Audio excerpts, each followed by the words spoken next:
जय श्री माता जी। समस्त निर्मल चेतनाओं को इस चेतना का हृदय से प्रणाम। शुभारंभ होने जा रहा है आज की ध्यान व चिंतन यात्रा का, जो यात्रा अंतःकरण को हमारी चेतना पटल पर ला देती है। आम हालात में हम एक साधारण सा जीवन जी रहे होते हैं, जो विभिन्न प्रकार की स्थितियों, परिस्थितियों व घटनाक्रमों पर आधारित होता है। और इन्हीं घटनाक्रमों में हमारी चेतना, हमारा चित्त, हमारा मन निरंतर उलझते रहते हैं और इस सांसारिक जीवन को जीने का सुगम मार्ग खोजते रहते हैं। अक्सर भीतर से बाहर ही रहते हैं और उथले स्तर पर अपने जीवन का समाधान करने का प्रयत्न करते रहते हैं। यकायक कोई भी विपरीत परिस्थिति उत्पन्न हो जाती है और हम उस स्थिति में पूरी तरह उलझ जाते हैं। यदि वो परिस्थिति अत्यंत नकारात्मक होती है तो हम भयभीत हो जाते हैं। अब क्या होगा? अब कैसे सरवाइव करेंगे? कैसे हम जिएंगे? और हमारा मन छटपटाने लगता है।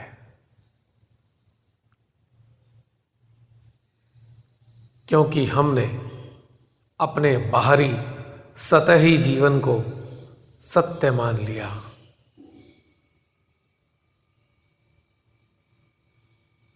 और उसके परिणाम स्वरूप हम अक्सर अत्यंत पीड़ा में और दुख में घिर जाते हैं और बाह्य रूप से कोई समाधान न निकल पाने के कारण हम उदास रहने लगते हैं और सोचते हैं कि अरे बस ये जीवन तो अब ऐसे ही जाएगा, इसका कुछ नहीं हो पाएगा, क्योंकि हम उलझ चुके हैं और हमारे पास अपने इस जीवन का कोई हल नहीं है।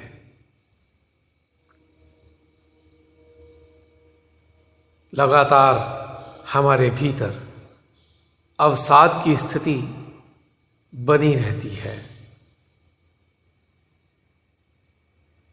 और हम परमात्मा की इच्छा को मानकर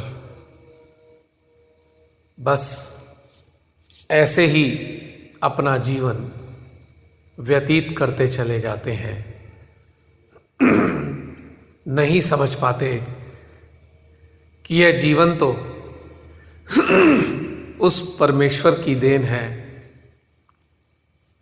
और उसने अपनी इच्छा से हमारी इच्छाओं के ऊपर आधारित यह जीवन हमें प्रदान किया है।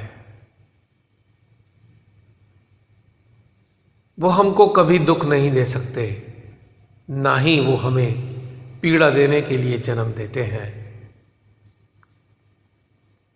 बल्कि वो तो हमें जन्म देते हैं हमारी ही इच्छाओं के कारण, हमारी ही आकांक्षाओं के कारण, हमारे ही उद्देश्यों के कारण।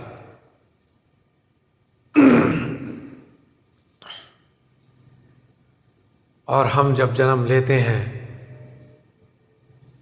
तो हम सारी चीज़ें भूल जाते हैं कि हम यहाँ जन्मे हैं अपनी आधी अधूरी, अतृप्त, दमित इच्छाओं को पूर्ण करने के लिए। आम हालात में हमारा जन्म इन्हीं परिस्थितियों में होता है और हम ही में से कुछ विलक्षण मानव होते हैं जो विशेष उद्देश्यों के लिए इस संसार में जन्म लेते हैं।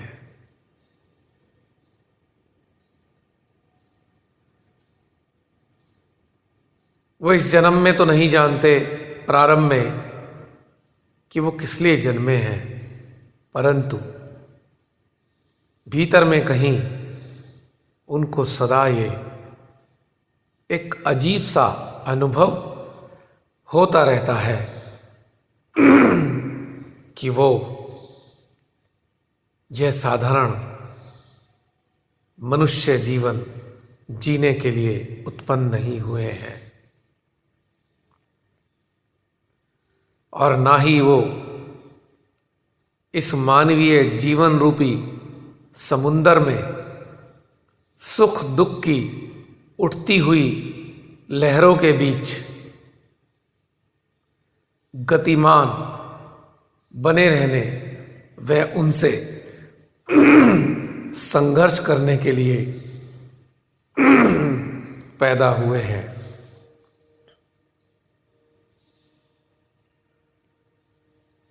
और ना ही इस जीवन में संघर्ष करना उनका मूलभूत उद्देश्य है। वो उत्पन्न हुए हैं इन लहरों को संचालित करने वाली शक्ति से एकाकारिता स्थापित करने के लिए। वो उत्पन्न हुए हैं इन उठती गिरती लहरों पर अटखेलियां करने के लिए।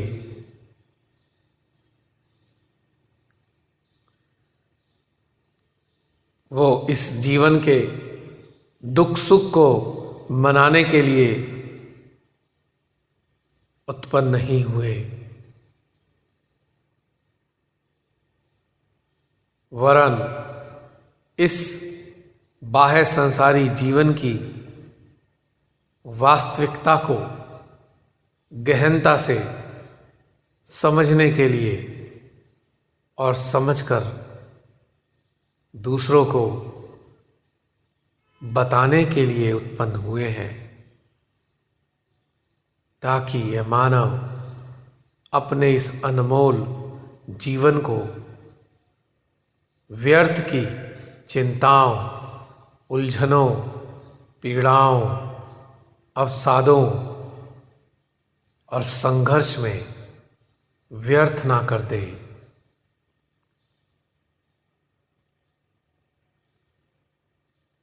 और ध्यान यात्रा हमें अपने स्वयं के भीतर में स्थित उस अलौकिक दुनिया में ले जाती है जिसकी हमने कभी कल्पना भी नहीं की होती।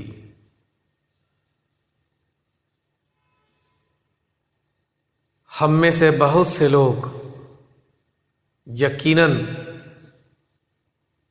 भीतर की गहनता और अनुभूतियों को समझने लगे हैं।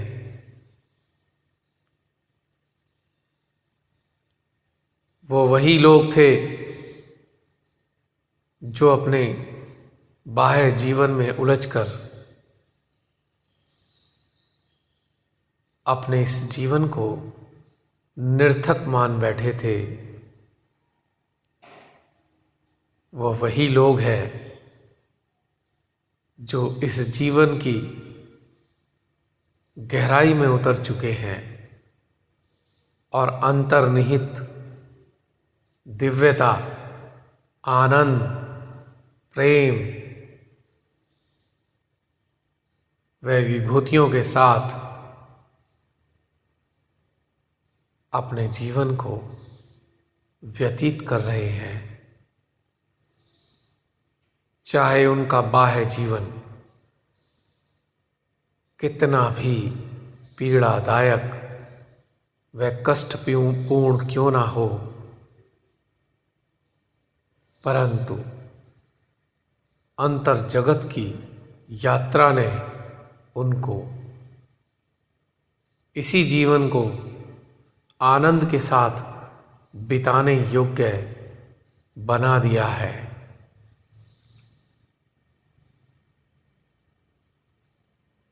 अतः चलते हैं अपने ही मध्य हृदय के भीतर इस दिव्य यात्रा के प्रारंभ की ओर लिए चलते हैं। इस यात्रा पे चलने वाले साथियों को भी इस सुंदर यात्रा पर, यानी मन जिसके भीतर न जाने क्या क्या भरा हुआ है, जितनी बार भी जन्म लिए हैं सबकी स्मृतियां इसी मन में संचित हैं। चित्त जो हर चीज की सूचना देने में सक्षम है, चेतना जो समाधानों को अपने भीतर में संचित करती है, और जागृति इन संचित समाधानों के प्रकाश में जागृत हो जाती है।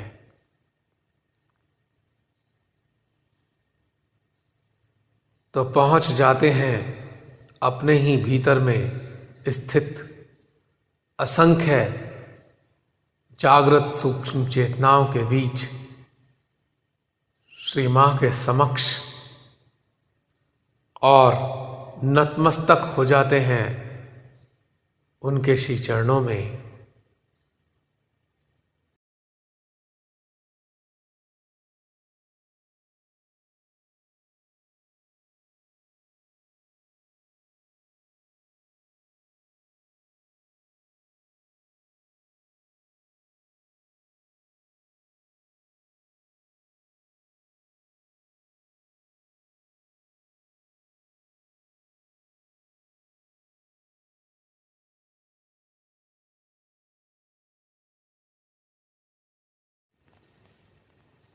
महसूस करेंगे श्री मां के प्रेम को ऊर्जा की धाराओं के रूप में अपने इस अस्तित्व में, अपने सूक्ष्म यंत्र में।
जब जब हमारे भीतर यह ऊर्जा का प्रवाह बहता है,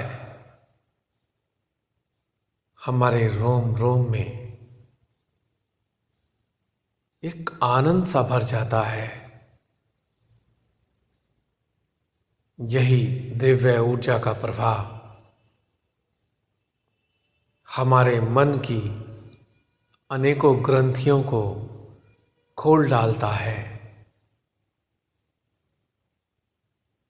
वही मन की ग्रंथियां हमारे जीवन में पीड़ा का पर्याय बन जाती हैं।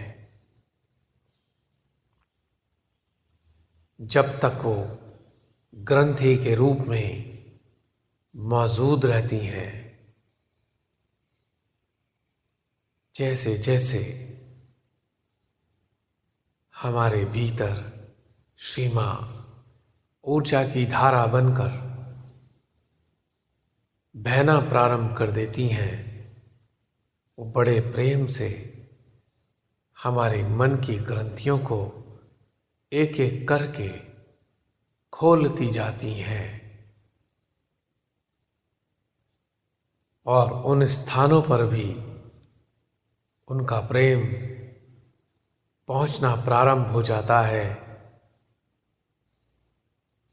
जो भावनाओं की गांठों के कारण उन स्थानों को विकृत करता जा रहा था और विकृति के परिणाम स्वरूप विभिन्न प्रकार की बीमारियां हमारे शरीर में समय समय पर प्रकट हो रही थी।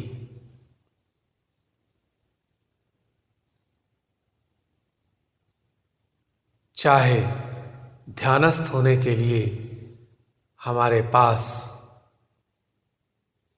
समय हो या ना हो, किंतु अपने दैनिक जीवन से जुड़े जुड़े उसके समस्त कार्यों को संपन्न करते हुए यदि हम श्री मां के प्रेम को अपने भीतर में ऊर्जा की धाराओं के रूप में निरंतर महसूस करते रहेंगे, तब भी हमारे भीतर समस्त प्रकार के विकार नष्ट होते रहेंगे।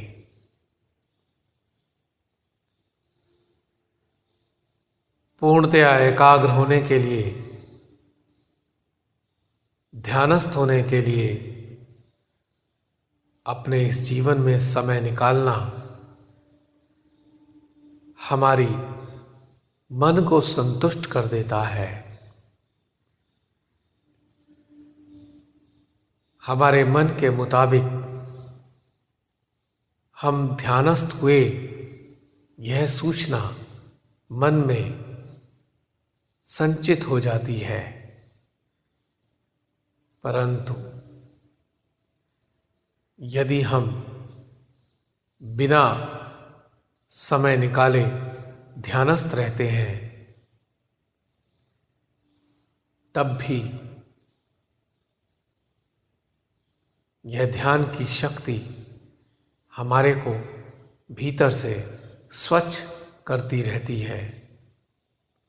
उसकी निरंतरता, उसके कार्यों की निरंतरता लगातार बनी रहती है, परंतु हमारा मन कंडीशन्ड होने के कारण हमको इस प्रकार के ध्यान से संतुष्टि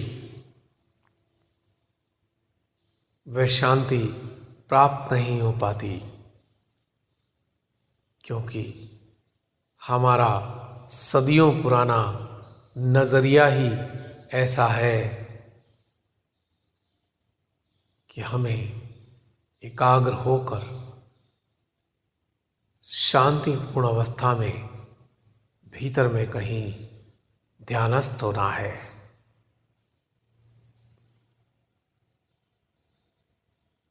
परंतु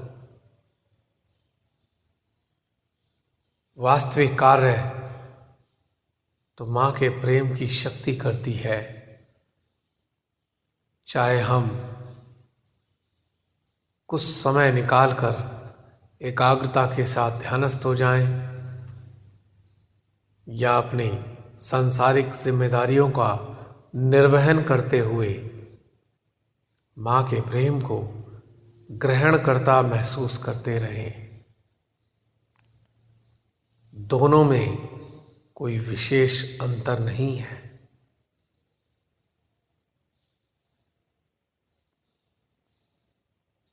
समय निकालकर बैठना हमारे मन को संतुष्ट करता है और निरंतर इस आनंदमयी ऊर्जा के प्रवाह में डूबे रहना हमारी आत्मा को, हमारी जीवात्मा को, हमारी चेतना को आनंद से भर देता है।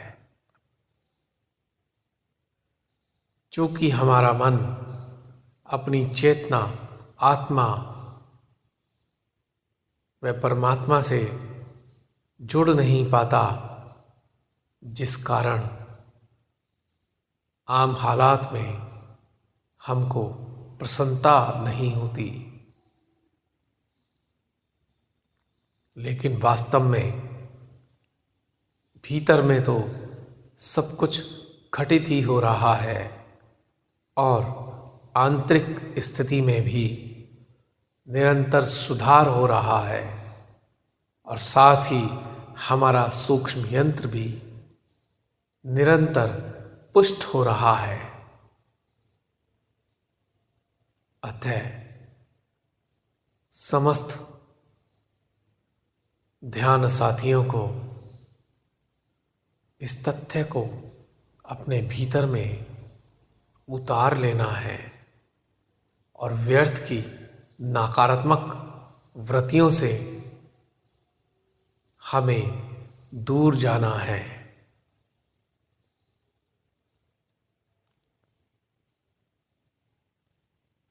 बैठ जाएंगे अपने ही हृदय में पूर्ण ध्यानस्थ मुद्रा में।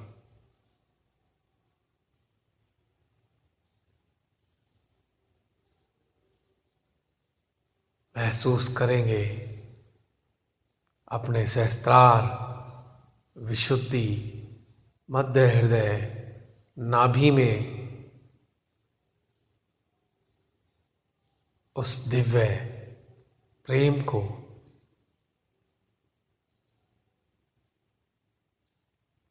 जो हमारे रोम रोम को आडोलित कर रहा है, हमारे यंत्र को पुष्ट कर रहा है, महसूस करेंगे।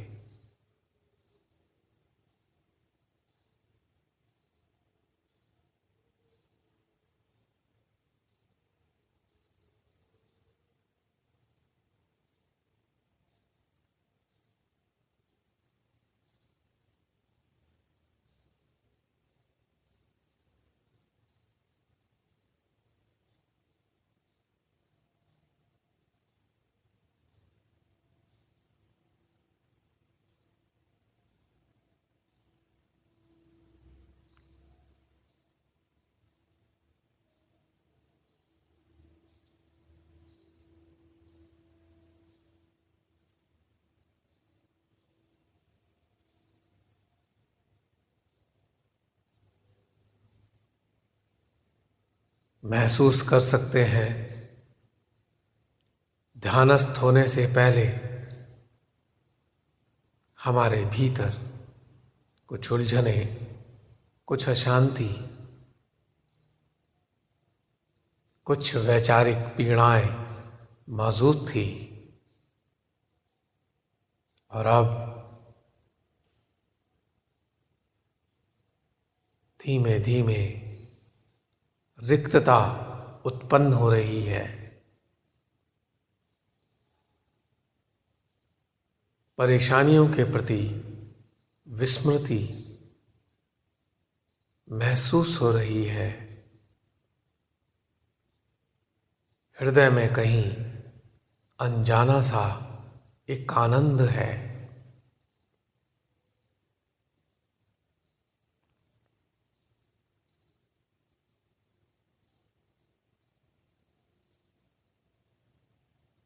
और हमारे चित्त की सचलता, स्थिरता में परिवर्तित हो गई है।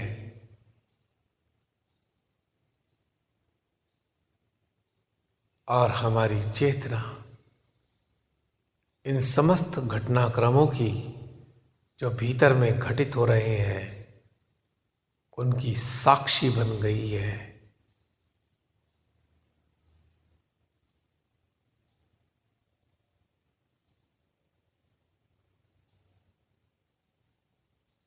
और ऐसी स्थिति को देखकर हमारी जागृति आनंद से बढ़ती जा रही है।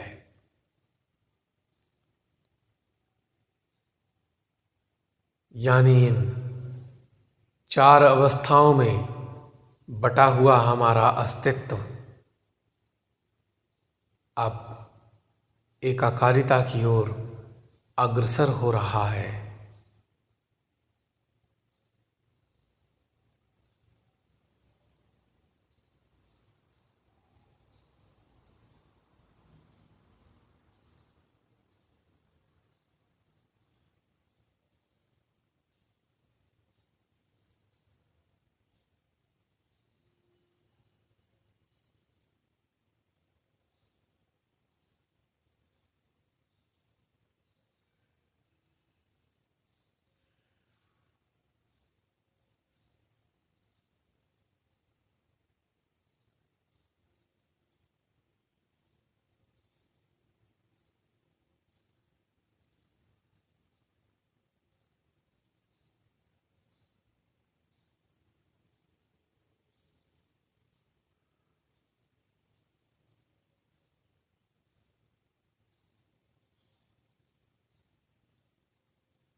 भीतर में अथाह शांति का सागर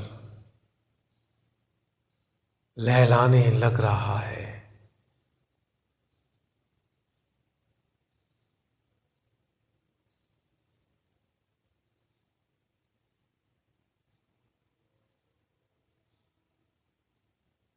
और यह अद्भुत शांति हमारी चेतना में स्थापित होती जा रही है।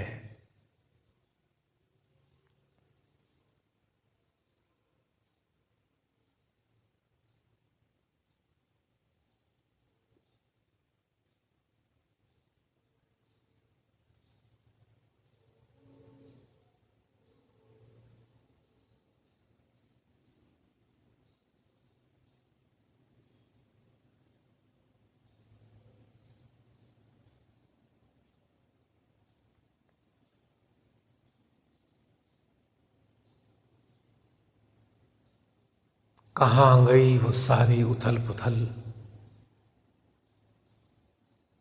जो हमको बारंबार विचलित कर देती थी।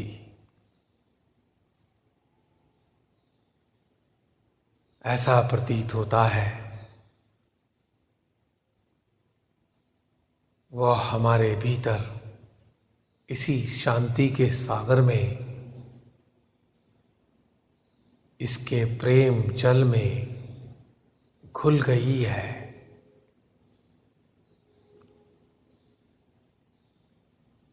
कितनी भी कड़वाहट हमारे इस बाह्य जीवन के कारण उत्पन्न हो गई हो, परंतु इस शांति, आनंद व प्रेम के सागर में वो अंततः विलीन हो ही जाती है।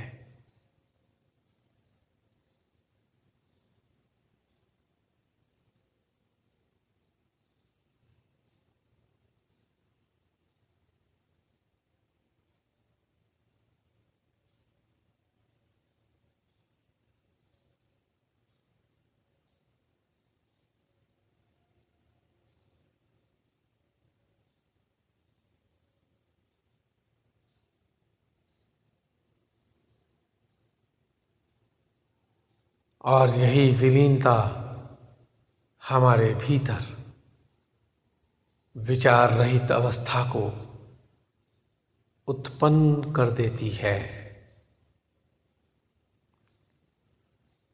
इसी विचार रहित अवस्था का हम कुछ देर तक आनंद उठाते हैं।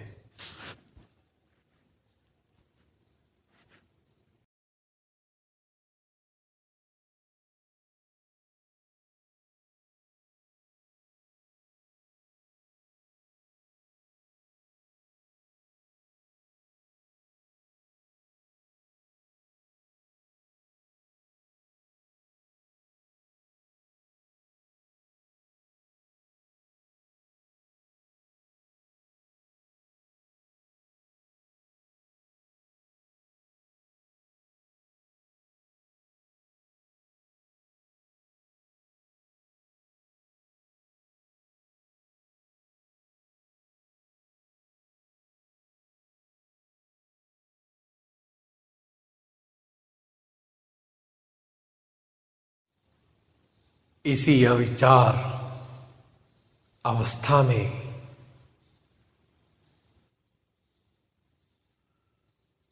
अपनी चेतना को जोड़ते हैं अपने परम पिता परमेश्वर से।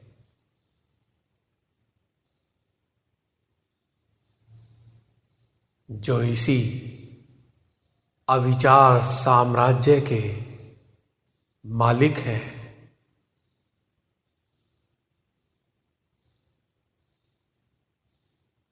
जैसे जैसे हमारे भीतर में अविचारिता स्थापित होने लगती है, वैसे ही वैसे इस निर्मल साम्राज्य के संस्थापक, इस आनंददायी वातावरण के उत्पन्नकर्ता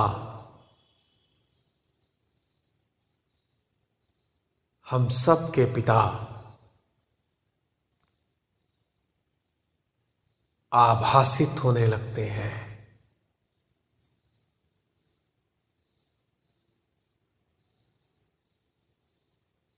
महसूस करेंगे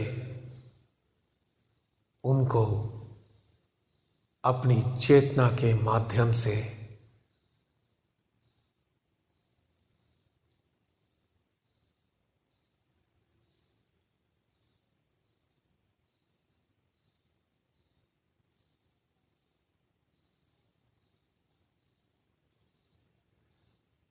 या अपनी चेतना में उनकी उपस्थिति को महसूस करेंगे।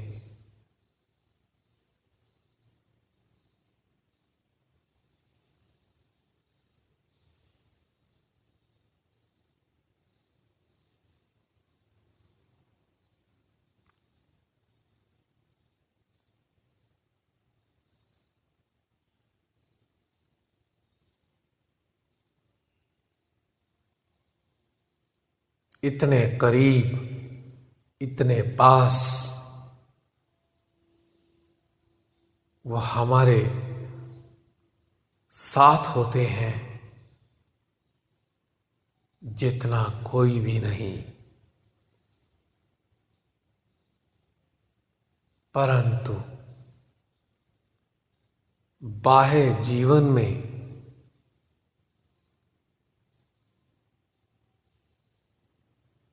इन्वॉल्व होने के कारण, बाह्य जीवन में पूर्ण रूप से लिप्त होने के कारण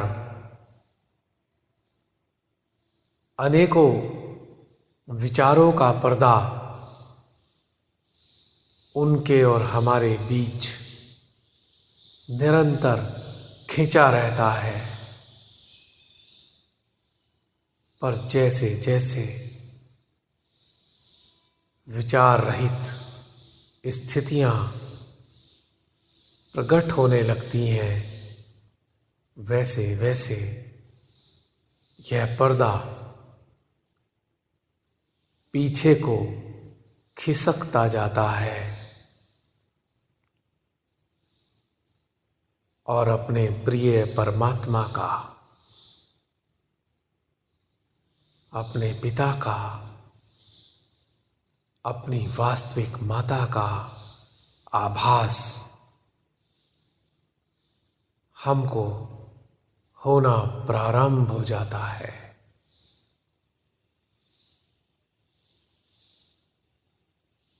प्रतीत होता है बड़े प्रेम से, बड़ी बेकली से वो हमको निहार रहे होते हैं।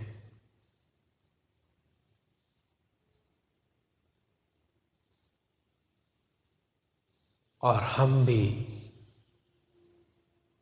बड़े प्रेम से, बड़ी श्रद्धा से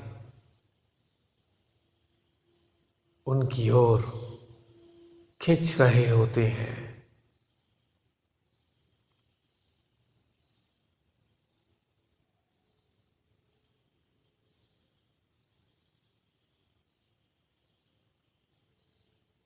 ऐसी दिव्य अवस्था में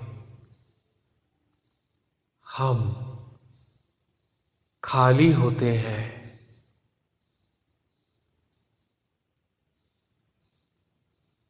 हमारा मन न जाने कहाँ लुप्त हो जाता है।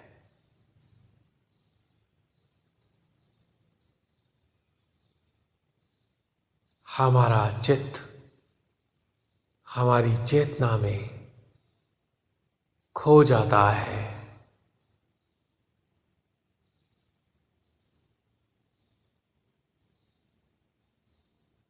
हमारी चेतना जागृति का अंग प्रत्यंग बन जाती है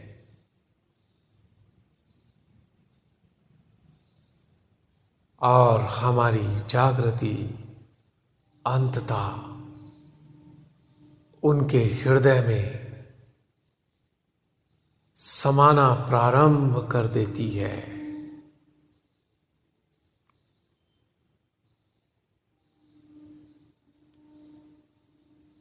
जैसे कि एक मक्खन की डली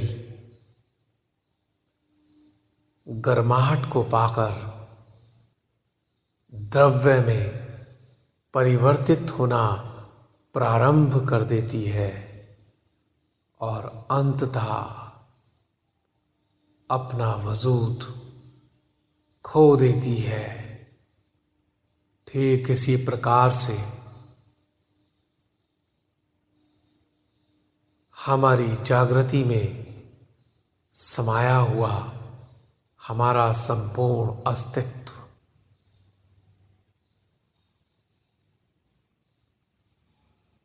प्रेममयी, आनंदमयी द्रव्य में परिवर्तित होना प्रारंभ हो जाता है।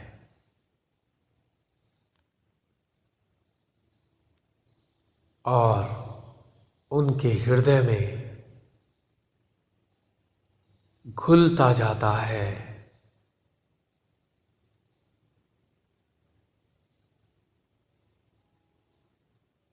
और हम पूर्णतया स्वयं को विस्मृत कर देते हैं।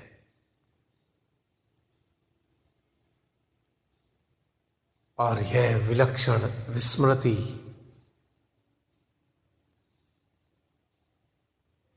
सदानंद को जागृत कर देती है और सदानंद का प्रभाव हम पर पूरी तरह काबिज हो जाता है।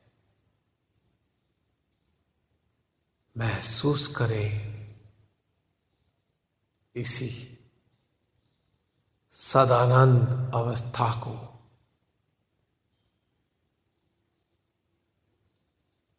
या इस अवस्था में स्वयं को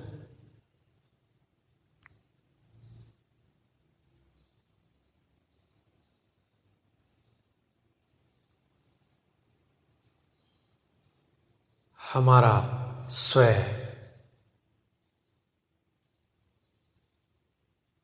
सदानंद में परिवर्तित हो रहा है।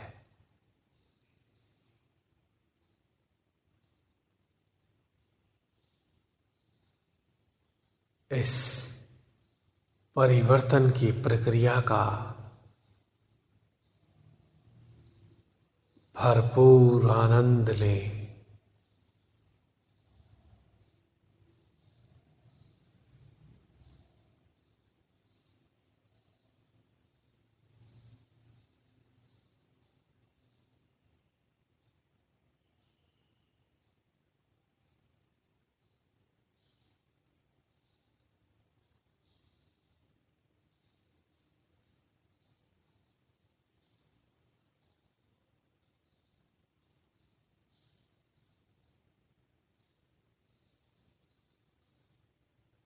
ये सहर्ष मिटना कितना सुखद है।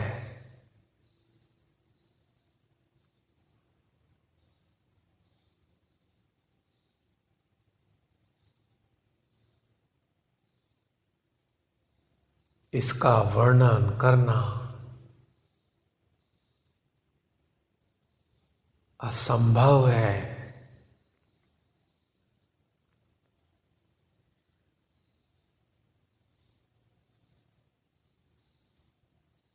किंतु इस प्रक्रिया की स्मृति को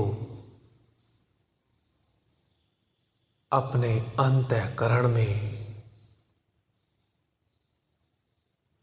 सहेजना है।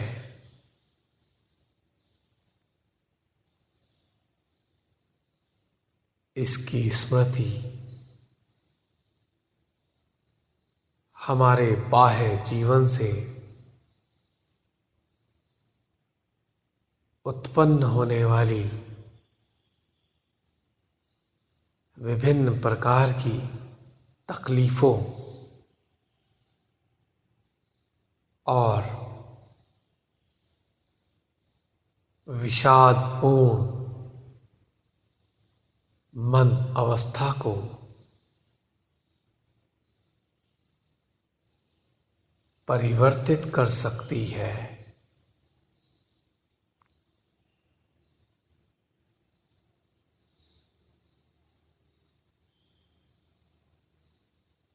ऐसी सुंदर विस्मृति को सदा बनाए रखना है।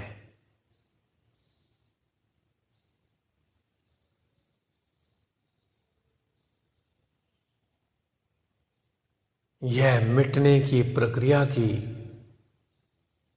स्मृति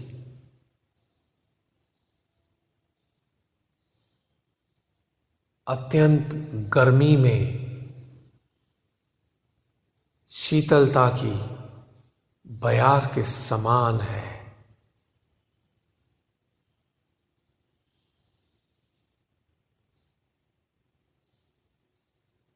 यह स्मृति हमारी चेतना के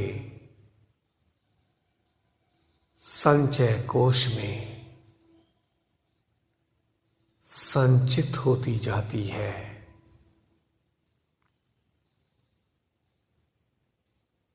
और भीतर के आनंद को निरंतर बढ़ाती जाती है।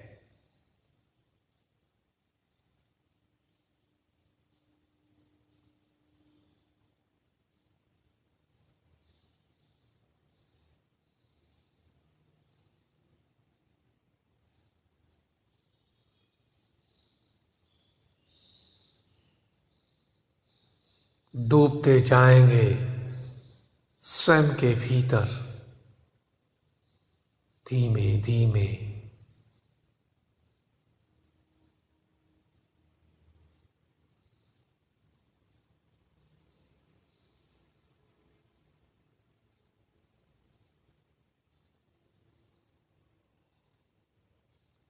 और साथ ही विभिन्न प्रकार की ऊर्जा धाराओं में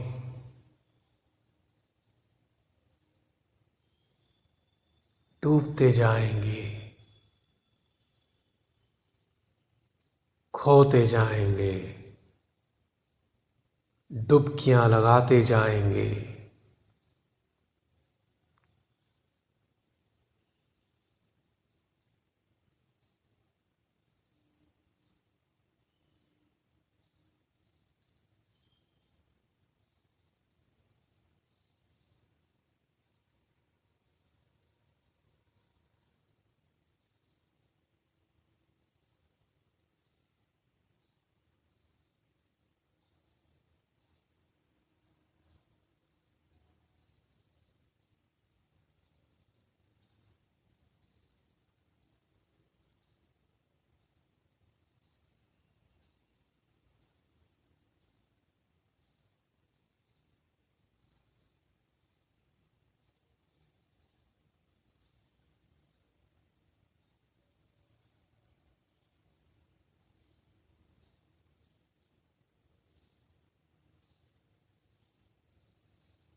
कितनी सुंदर ध्यान समाधि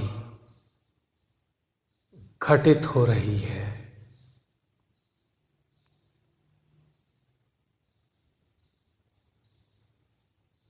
हृदय प्रफुल्लित हो रहा है।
इसी जागरूक अवस्था में परम पिता के श्री चरणों में प्रणाम करेंगे।